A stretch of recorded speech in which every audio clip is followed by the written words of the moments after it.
What's up, everybody? It's Sid and Millie back with another Manchester United game day review. We just finished up watching the Manchester United versus Crystal Palace game in the Premier League today. It Nice. was a pretty exciting 2-1 win for Manchester United. Yeah, yeah, So yeah, I mean, let's get right yeah. into We'll it. get Millie, right how do into you it. want So to? first of all, Manchester United are now third place in the Premier League. We've What? moved up into third place above Aston Villa. Wait, Just that's yeah, insane. it's just fantastic. Whoa. Okay. This is the Michael Carrick effect. Michael Carrick has taken Manchester United and moved us forward immediately. He didn't need new players, he didn't need signings, he didn't need to change a formation, he didn't need to implement a system. He came in and he gets results. That Mm-hmm. is what we want from Manchester United. Was the game pretty? Okay, no. Was it the most controlled performance before the red card? Okay, no. Do we want to give up goals on set pieces? Obviously not. But once again, the mentality of getting us across the line and winning the game, it's there. Mm-hmm. That is really what you need. This is the Premier League. There will be difficult weekends. There will be teams that show up. Palace is in Europe. They're a Oh, contending okay. team right now. So to think a team like Palace is going to be a pushover is a joke. We know Mm, that they're a good footballing team. We know that their manager organizes them well. So to take a game like today and to still put on a decent performance to Crystal Palace was relatively comfortable, you could say, before the red card, but United still had majority of possession. United still okay. had the movement of the, like, we still were looking decent enough. Yeah, Maybe we hadn't necessarily gotten Sheshko involved as much as we right. maybe needed to early on into the game, but at the end of the day, we still maintained our identity as Manchester United. We still maintained the identity of being the dominant team, and yeah, I don't think the game would have had a very different outcome, obviously, Mm-hmm. without the red card. But Well, regardless yeah, of we that, don't know. we know that when you create dangerous opportunities and put your team in good situations, that is what we will create. So that's what we saw today. We saw a brilliant pass from Bruno Fernandes, Yep. slipped in behind the outside the center back. Cunha runs in behind. The defender has to bring him down to stop a goal scoring opportunity. Mm-hmm. We see a red card, penalty kick, conversion. You know what I'm I saying? mean, yeah, you can't really ask for anything Yeah, more than that. you can't ask for anything more, and like that comes from, again, Bruno being in higher position, Bruno being Yeah, closer to the attacking attacking. players, Bruno Mm-hmm. being able to actually attack and have Yes. that freedom, and he always will find a way to cause defenders and it cause them an issue, and Mm-hmm. he proved that once again today, and his assist for Sheshko's goal was the same thing. He showed once again, Yeah. if you do not step out to Bruno Fernandez, if you do not go to try to guard him, if you do not try and block him, he will put a cross in, and you will be punished by it. So Mm. it was brilliant to see that. I'm glad that Sheshko got rewarded with the start for all of his great Yes, he's been performances. playing really well. A lot of great goals off the bench. So I'm glad he started. I'm glad he got another goal with the start. I think that's always very rewarding to see, especially from the Mm-hmm. manager's position, because you gave him the nod and then he rewarded the team with the game winner. Yep. So, obviously United had other opportunities in there. Casemiro missed the sitter header. Maguire had a good header that was saved, semi off the line. So I think Mm-hmm. And then didn't Xerxes also have like a shot on target? yeah, Xerxes had a shot that's like, yeah, like late Much later, game. Yeah, yeah, yeah, when yeah. he was subbed on. Ahmad also had like a really good shot that Dean Henderson saved late game. So, I mean, there were opportunities. United obviously could have put the game to bed and probably gone and scored three, maybe four to Mm. help kind of build up that goal difference. But at the end of the day, 3 points is what we want. 3 points is what we needed. It's another win. Yeah. It's more progress forward, and it is the most important thing that we're doing. What is most important? Getting results, getting the wins, moving forward, moving closer towards the teams above Mm-hmm. Manchester United, and that is just fantastic. Yeah, it's lovely to see the Yeah, gap closing between them, the hundred top of the percent. table.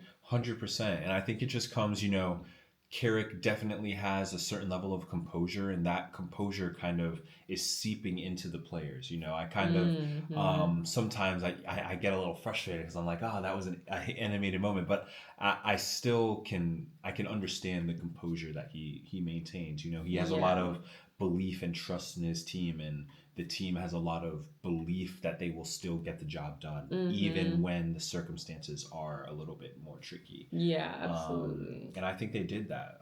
I think once again, I mean, secured 3 points at home. A big run coming off a big run of games as well. I know. I think just mean, round of applause. I think yeah, I for think I real. think it was a great result. Again, into third place. These are all things that we have to be excited about. We Yes. haven't we haven't gotten to touch this sort of like quality football tied with quality results, tied with good position in the league in a while. Mm-hmm. Right? It's been almost 3 years since Ten Hag had us pushing for a Wow. title in his first season. So, and obviously Amarim's era was nowhere close to that. So, the reality is it's brilliant to see these guys playing the way we know they can play, Mm-hmm. getting the results that we know they can and should be getting. And to some degree, hopefully, again, the results will continue to improve. Yeah. Because now this is like 2 games back to back where it's been a little scrappy, been a bit scruff, but we've been able to get across the line and battle the way through the result. And that's obviously brilliant. It's going to be an important part. But sometime at some point in one of these games, you kind of hope to see a little bit more of that comfortable, nice football Mm-hmm. where we can put 2, 3, 4 goals past the Right. Where team. you're not like sitting on the edge of your seat, Stressed, like, yeah, yeah, yeah. But stressed. to be fair, Crystal Palace is a good footballing side, so it definitely makes sense that it would take more to break them down. And again, by creating an opportunity like Bruno did, which led to the red card, Mm, you in turn give your team an advantage, which is part of the part game. of why we went on to win the game and why Mm-hmm. United secured all 3 points today. So yeah, to your part of the game for sure, and like. Um, I think United, at the end of the day, did what needed to be done, got the 3 points, and I don't think it's really necessary to nitpick the football. I think Yeah. Carrick definitely would have seen and known the flaws in the system today. I think the players on the field probably would have seen and felt the Mm-hmm. flaws in the system. From my analysis, I would say that United just played way too narrow today. In the first half specifically, we were not utilizing our width at all, and we're not getting crosses or anything into Sheshko in the first half. Yeah, they were all Um, like pretty far over. yeah, Yeah, and it was like just nowhere near because the everything was limit. coming from so narrow. And Mm, obviously, we saw Luke Shaw pick up the injury and speedy recovery to Shaw, of course. Couldn't yeah. really tell if it was the head injury or if it was something with his ankle when he got stepped on. But nonetheless, speedy recovery to Luke Shaw. But you could tell as soon as Shaw was, off, Mazrari, a right footed player, came on to play left back. And you could tell, he was kind of squeezing in, not To maintaining be that on the width. comfortable foot. Right, and then same with obviously not having Ahmad in the lineup. Mm-hmm. Ahmad obviously loves to touch the end line and give us that width. So I think Got to some it. degree United was missing that width in our Mm. play, which having it narrow down the middle. Crystal Palace wanted that because of the Yeah, they were formation. putting so much pressure every Exactly, time I feel like United had the ball. It was exactly. like they had nowhere to go. There was no Yeah, space. I was yeah. definitely noticing that. Yeah, it's like a good way to play. Like, if you're a team, it's a great way to set up against teams like City, for example. Mm. Teams that are possession based, that want to break you down through the midfield. It's kind of a similar situation to that. Crystal Palace set up in a way so that they could clog the midfield, Mm. prevent Mainu from getting on the ball, prevent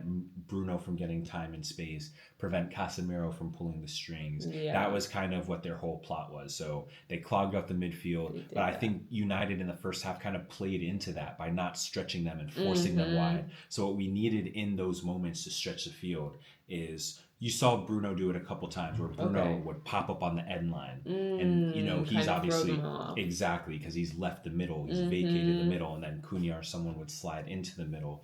And that obviously offered a different dynamic. And then there were moments in the first half where you almost wanted Brian or Cunha to be touching the end lines, because if they were that wide, it would have forced the spaces to open up in the Palace defense, which then we could have looked to play through and looked to find those slip passes coming off the edge. So yeah, there were opportunities to improve, specifically in the first half, specifically with how we were attacking and trying to break down Crystal Palace.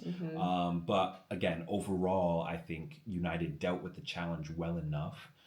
Despite not creating a lot in the first half, they still maintained a good sense of control. Yeah. But I guess also in the first half, they probably needed a bit more urgency. Giving up a goal within 4 minutes. I wish that it kind of felt like we were more urgently trying to tie the game up and get the goal back. I feel like that would have really fed into the crowd of Old Trafford if the team really was biting to get that goal back immediately. But again, I think it was a composed and controlled response that inevitably got the job done. So. Can't really complain too much And, about that. and that's what I'm saying. So I'm like, I don't want to nitpick it, but yeah, definitely could be improvements. Definitely, maybe a little bit of in-game tweaking. If we see a team that's trying to clog up the midfield and prevent Kobe from getting on the ball, trying to prevent Bruno from getting on the ball, what can we do in-game to change our dynamic? Can we tell Membo to go stand on the touchline for a few minutes and confuse their outside back? And then can we put Cunha on the same side and really throw him? You know what I'm saying? Like, I just feel like we have to continue the fluidity in our attack. That fluidity is really going to allow this attacking force that United has to, in my opinion, explode. Because I just think with Ahmad, with Brian, with Cunha, Ahmad is both, he can shoot with both feet, right? So Ahmad can go anywhere in the front three. Let him do that. Membo, if he's on the left, that's exactly who you'd want crossing to Šeško in the middle. If he's on the right, then he can cut in and shoot on his left. Brilliant. Cunha wants to take people on. Thankfully, he can take people on from anywhere on the pitch. So in my opinion, I would keep them as fluid as possible. Who's popping up on this side of the pitch this time? And just keep messing with defenses. Keep pulling the strings, because we saw there's like an image circulating after the Everton game, and it was like 4 players surrounding Kobe Mainoo at one point in the game when he had the ball. And yeah, to the same degree of that energy, it's like, what can we change in game to mess up the opposing team's game plan? So they know we want Kobe Mainoo on the ball. They know we want Bruno on the ball. What can we do that's gonna destroy what they prepared for all week? Actually, because then they won't know what to do. There's no counter. They won't know. So a little bit more fluidity in the attack, a little bit more in-game adjustments in terms of like, how is this team defending us? Okay, they're obviously setting up a strong midfield block. Let's go around them. Just stuff like that. If a team is, defending brilliantly in wide spaces, okay, can we attack through the middle? If a team is setting up a low block in front of the 18, okay, can we draw them out by taking long distance shots? We just want to do everything. I want to see everything. I want United attacking in every facet, every single way possible. And yeah, I think that's just taking it from where we are now to that next level. Not to say that where we are now isn't decent, but yeah, I think that this is good for third place. This is a great result, and I think we move forward. Love that. That's all we can do is move forward. Yeah. So yeah, great win today. Very excited. Manchester United up another 3 points into third place in the Premier League. And we move. This is life under Michael Carrick. It's been fantastic. So up the Reds, and these were our thoughts on the Manchester United versus Crystal Palace game today in the Premier League. If you made it this far, thanks for watching. And we'll see you next time. Peace. Bye.